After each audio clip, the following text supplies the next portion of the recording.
Welcome to ShadowTalk, a cybersecurity podcast powered by ReliaQuest, the leader in agentic AI security operations. I'm Brandon Tirado, Director of Gray Matter Operations. And I'm John Dilgen, Cyber Threat Intelligence Analyst. And today, we're talking about why the entire vulnerability management industry might be selling you a race you can't win.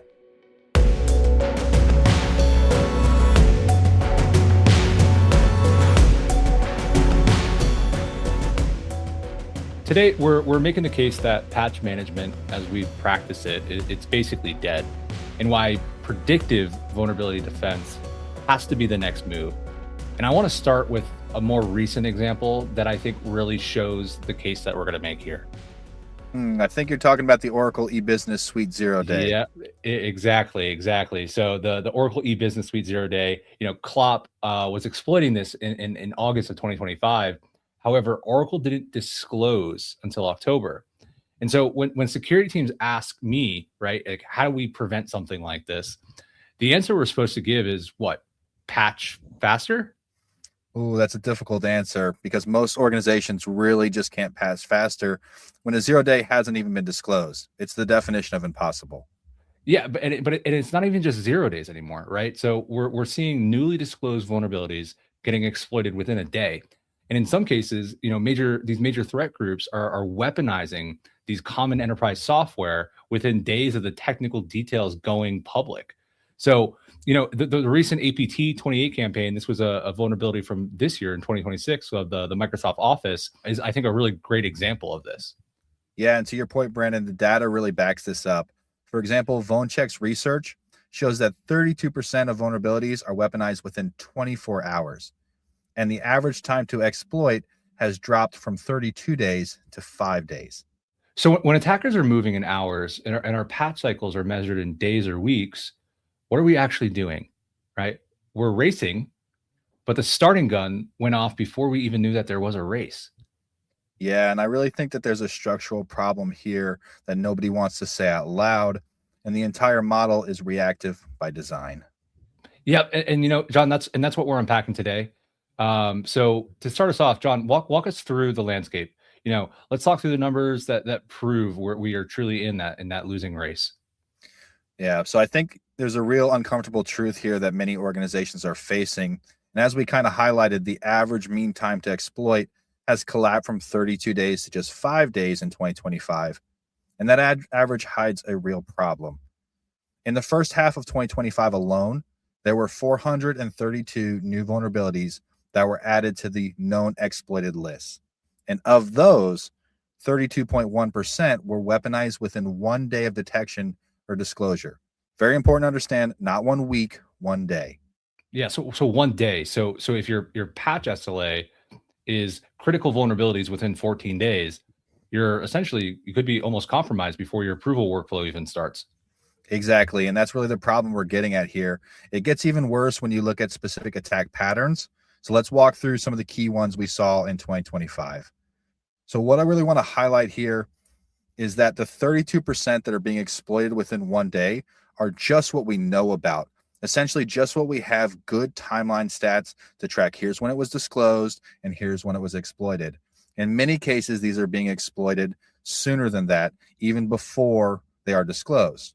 So I want to take an example of a few.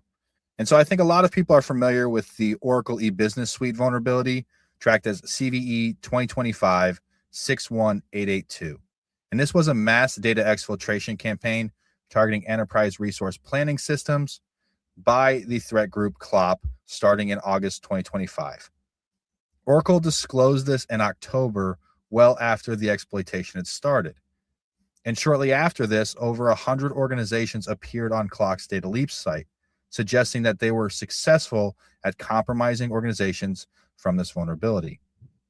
Another good one to point out is the SAP NetWeaver vulnerability, tracked as CVE 2025-31324.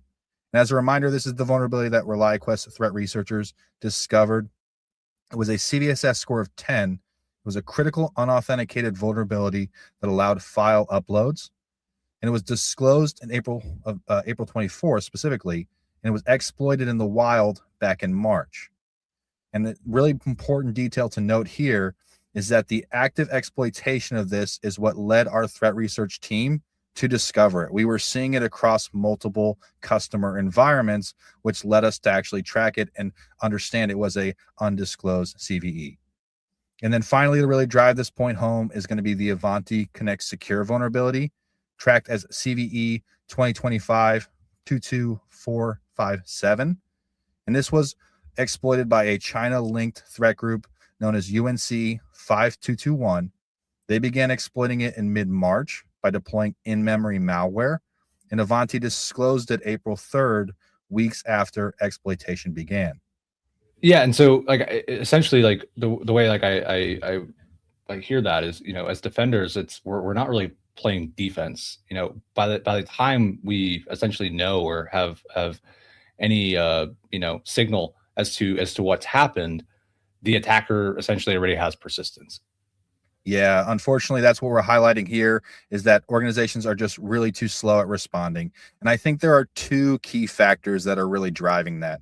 Number one is that the volume of CVEs is overwhelming.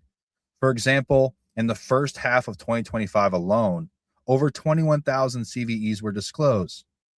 And then I think the second challenge is that exploit development is being industrialized.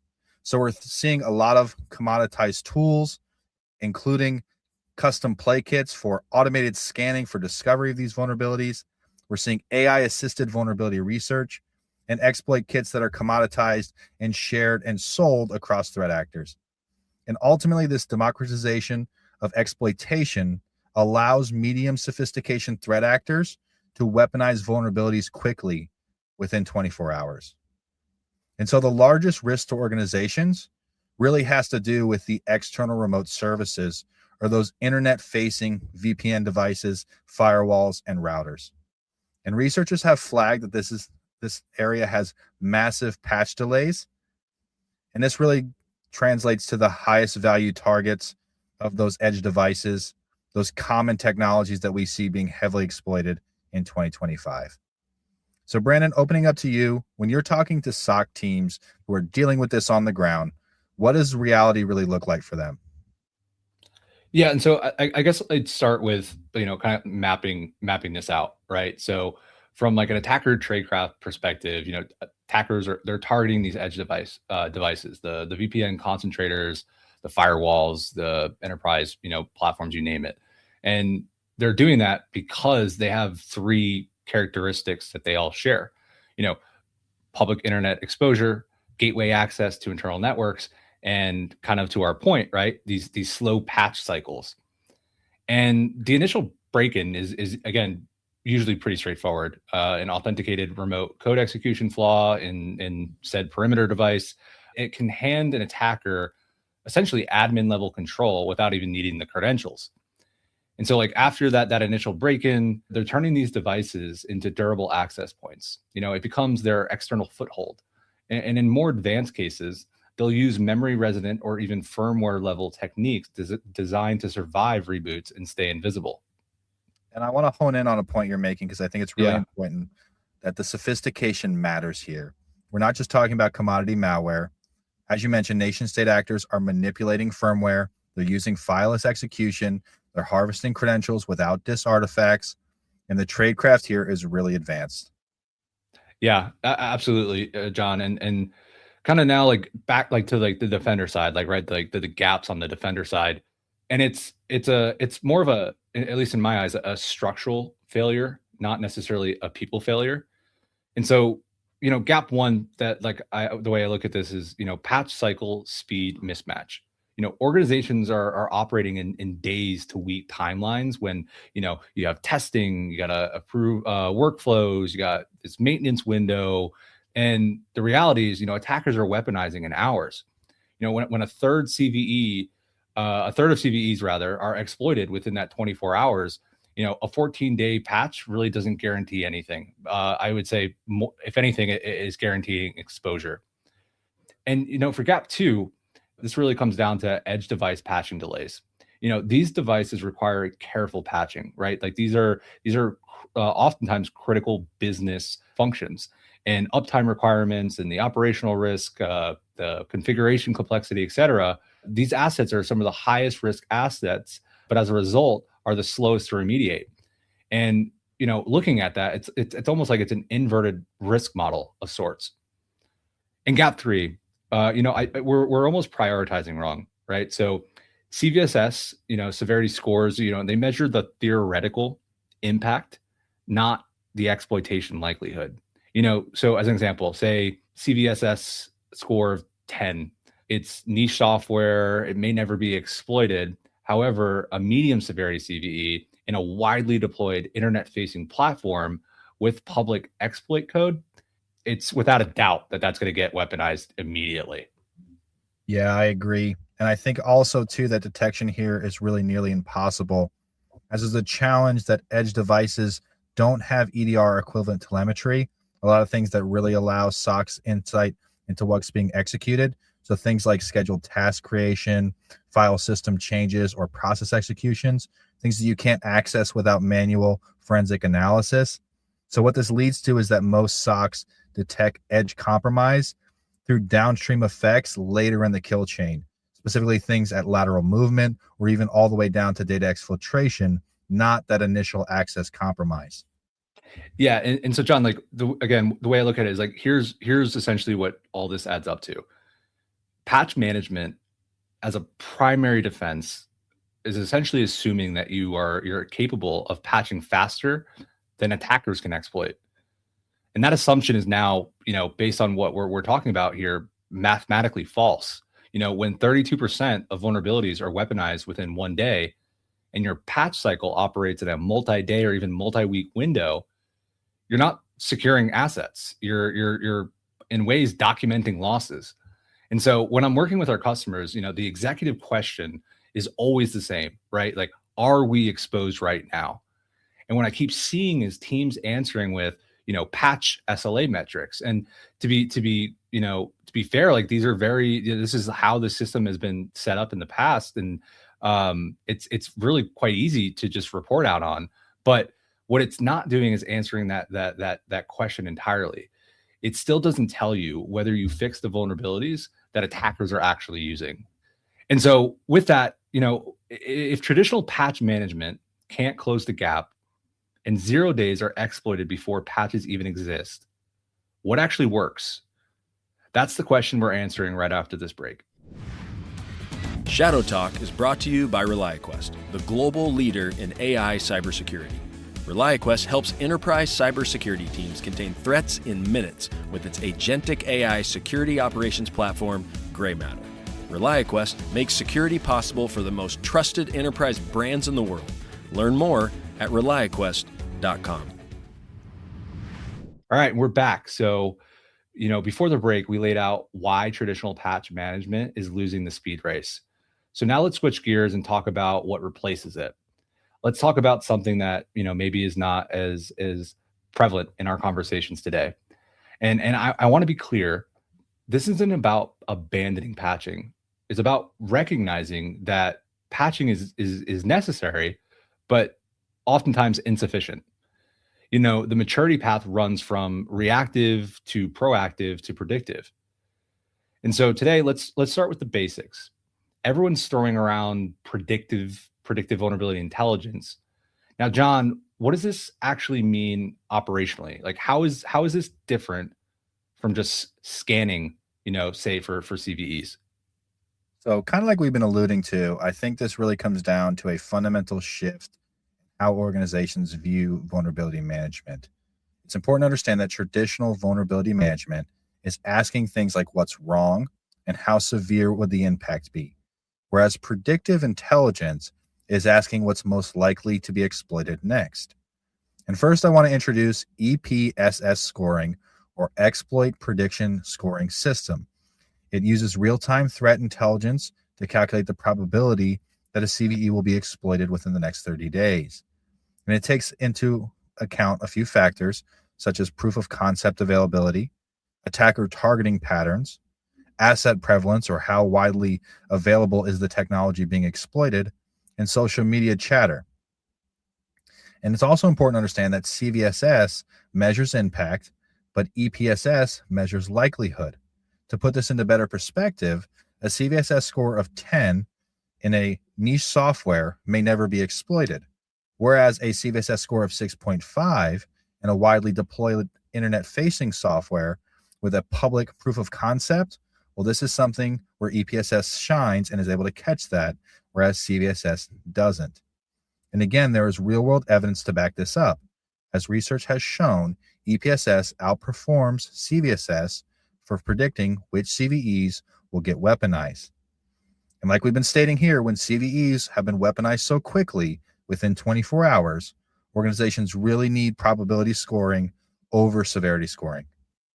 Yeah. So, and again, like that, it's like to my point earlier, it's not about necessarily replacing patching. It's what you're saying is it's more about knowing which patches matter before that exploit were to drop. Exactly. It's getting that critical information to your team so that they can prioritize actions based on attacker behavior, not vendor severity ratings. And that's the key operational difference we're highlighting here. So Brandon, throwing it back over to you. You mentioned that boards keep asking the question, are we exposed? When teams report that 90% of critical CVEs are patched within 14 days, what does this actually tell you about security posture? Yeah, John, and honestly, not a whole lot. And to be blunt, that's kind of the uncomfortable truth here, right? CVSS, based patch SLAs are measuring process compliance and not necessarily security outcomes. And again, back to the math here, the math, it doesn't work. Again, if 32% of vulnerabilities are weaponized within 24 hours and your SLA is 14 days for criticals, you're exposed for 13 days minimum on the fastest moving threats. And that's not a gap. That's a canyon, right? And severities, it doesn't equal exploitation, right? Again, a CVSS score of 9.8 an internal only application with absolutely no public, proof of concept is lower risk than a CVSS score of 7.5 on an internet facing VPN. But CVSS based score workflows are treating that 9.8 as a higher priority. And then there's the edge device blind spot, right? So VPNs, firewalls, routers. There's a ton of data out there to show massive patch delays on these devices. Again, to my earlier points, due to the operational constraints. The craziest part here is, again, that these are the highest value targets with the most exposure. So Brandon, what you're really saying is that organizations are optimizing for the wrong metric, valuing things like compliance speed rather than actual risk reduction. Yeah, exactly. And the question isn't how fast can we patch everything. It's which CVEs will attackers actually weaponize, and did we prioritize those accordingly? If you can't answer that, your patch SLA is a vanity metric of sorts. John, so here's the pushback that I get from CISOs when kind of talking about this. Their inclination is often, and for the right reasons, they have to be cost mindful, right? Oh, do I need to invest in this new technology, this new point solution, this new platform of sorts? When the reality is like they're still not patching fast enough. So I'm curious on like your thoughts. Is like how is it that we would be able to justify to that persona, the ROI when patching is still not necessary, or when patching is still necessary? Yeah, I think that's a really fair question. But I'd also say that the ROI case is pretty straightforward when you frame it correctly. So it's important to understand the current state of things. We know right now that security teams have very limited time and resources. And we also know that they are wasting time and resources by patching everything at the same priority, leading to patch fatigue. That's also leading to missed windows on the CVEs that actually matter. IBM has averaged the cost of a breach at just under $5 million at $4.96 million. And that's the cost of getting prioritization wrong. Whereas with predictive intelligence, such as EPSS-based prioritization, we can now focus on the 5 to 10% of the CVEs with the highest exploitation probability. Again, like you said, we're not patching less, you're patching smarter and faster. And this will allow us to have the highest risk CVEs get addressed in hours, not weeks, well within that 24-hour time window. I also think it's important to not overlook the CISA's KEV integration, or their known exploited vulnerabilities catalog. A CVE is added here when it's been confirmed to be exploited in the wild. And this is something your organization can use when a vulnerability is added to this list.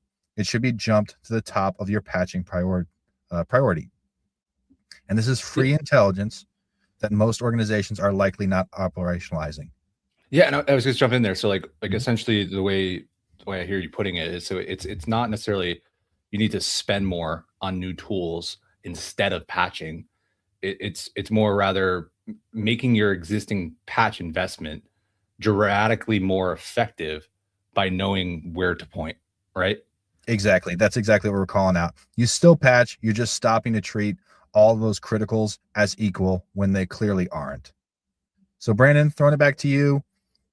When you talk about moving from reactive to proactive to predictive, what are the actual resource requirements here on organizations?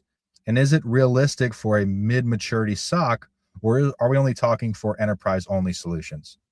Yeah, no. So it's absolutely realistic, but it does require an honest, assessment of where you are and a deliberate investment in capability. 3, 2, 1. Yeah, John, absolutely. It's 100% realistic, but it does require an honest assessment of where you are and deliberate investment in capability building. And so the maturity ladder is a incremental, right? You don't jump from patch everything by CVSS to full predictive intelligence overnight. Instead, like looking at it in phases or steps. So, stage 1, right? Integrating CISA KEV into your patch queue. That is absolutely free and it's immediate. This is a resource that CISA does a great job of keeping up to date, and it's allowing for us as defenders to understand exactly what vulnerabilities have been exploited. The second phase, once you've gone through that, is what we'll call stage 2, is just adopting that EPSS based prioritization for triage. And here's the executive conversation piece, right? Mid-maturity SOCs are oftentimes lacking that executive sponsorship for that shift, because leadership still measures success by patch SLA compliance. The first step here is reframing these metrics, right? From percent patch within SLA to mean time to remediate high EPSS CVEs. Same reason why, from a security perspective and a SOC perspective, rather, why you have metrics like mean time to detect, mean time to investigate, etc. And then combination with this, like the percentage, away from mean time to remediate high EPSS CVEs to also percentage of KEV vulnerabilities addressed within 48 hours. So I really like this stepped approach that you're suggesting here, and the path is really accessible. To restate it, start with free intelligence sources, graduate then to probabilistic prioritization, and then build from there towards hunting capabilities as your resources allow. Yeah, exactly. And so the worst thing a mid-maturity SOC, or any SOC for that matter, can do is nothing, because the element of belief of predictive intelligence, it sounds expensive, right? The steps that I just walked through cost almost nothing and are immediately improving, the prioritization. All right, so we covered the full arc. CVSS only prioritization, missing what exactly gets exploited. EPSS and KEV help us focusing on, what matters most, and 0 days forcing that detection and depth strategy, especially on those edge devices. So let's land this and with takeaways, that our listeners can use tomorrow morning. And I'll start on the security leaders view to kick us off. So for security leaders, this comes down to a fundamental strategic shift. Your board is going to ask, as they always have, are we exposed? And is our patch strategy working? And right now, if your answer is based on patch SLA compliance and saying we patch 90% of critical vulnerabilities within 14 days, you're measuring process and not necessarily outcome. And so when a third of vulnerabilities are exploited and weaponized within 24 hours, a 14-day SLA is a guarantee of exposure and not protection. So the conversation has to shift from how fast can we patch everything to which CVEs will attackers actually weaponize, and how do we prioritize those first? So budget allocation, follows this. And, to the security leaders out there, if you're investing in faster patch, deployment tools, but not into, again, the predictive intelligence, which is virtually free, the way I look at it is like you're optimizing the wrong capabilities. It's like you're essentially building a fast car for a race that you can't even win. And the other part that I'll call out here is something to look into is validating the incident response assumptions, right? That trust but verify, like always assume, like that assume breach mentality. If your IR plan assumes timely detection of those edge device compromises, you need to revisit that. Edge devices are lacking the telemetry traditional endpoints have, and detection often comes through downstream effects, not that initial compromise. So that changes or should change your containment strategy. So tomorrow morning, pull up the top 10 most critical dependencies of those edge devices, those enterprise application, whatever sits in the perimeter. Ask your team one question. If this device pushed a malicious update or got compromised tonight, how would we know before lateral movement occurs? If nobody can answer that, you just identified your highest priority gap, and that's your starting point. So John, let's bring it home for the folks in the trenches, right? What is the first concrete move you would want them making tomorrow morning? Yeah, so on the practitioner side, we need to start with prioritization, evolve our workflows from CVSS only to incorporate EPSS-based scoring. And just a reminder, those EPSS scoring has that predictive element around the exploitation likelihood, taking into key factors such as attacker targeting and proof of concept availability. It's probabilistic, but it does outperform CVSS for predicting which CVEs get weaponized. Also take advantage of those free sources like CISA KEV, known exploited vulnerabilities, and integrate that into your patch queue so that if a vulnerability is listed on there, it gets bumped to the top of your patch cycle, regardless of CVSS score. For threat hunting, focus on those edge devices, specifically exploitation indicators, such as unusual VPN and firewall patterns. You can look for things like abnormal geolocations and abnormal business hours or outbound connections to suspicious infrastructure. You can harden your security controls, buy time for yourself to patch with virtual patching and those web application firewall rules and those IPS signatures, ultimately allowing you the time you need to test and deploy your patches. But keep in mind, we still want deadlines on patch deployment for our edge devices to make sure we're getting them in a timely manner. And then for practitioners, first thing tomorrow when you guys come in, audit your edge device telemetry. Ask yourself questions like, what logs are you collecting from your VPN concentrators, your firewalls, your application servers? Do you have centralized logging with user and entity behavior analytics capabilities? And then run a test. Simulate a VPN connection from an unusual location or outside business hours. Did your SIM alert to it? Are you ready to respond to it? If not, then that's your gap, and that's where you start. So the shift from reactive patching to predictive defense isn't optimal anymore. It's survival. Because the race we're in, attackers are setting the pace, and they're winning. And that's all for this week. Thanks again for listening to another episode of ShadowTalk. If you'd like to get in touch, we're just an email away. You can send your questions to shadowtalk@reliaquest.com. Please don't forget to subscribe so you can get next week's episode delivered directly to your podcasting platform of choice. And we really appreciate it if you can rate and review ShadowTalk wherever you listen. It will make a huge difference and help us reach new listeners. We'll be back next week with another episode of ShadowTalk.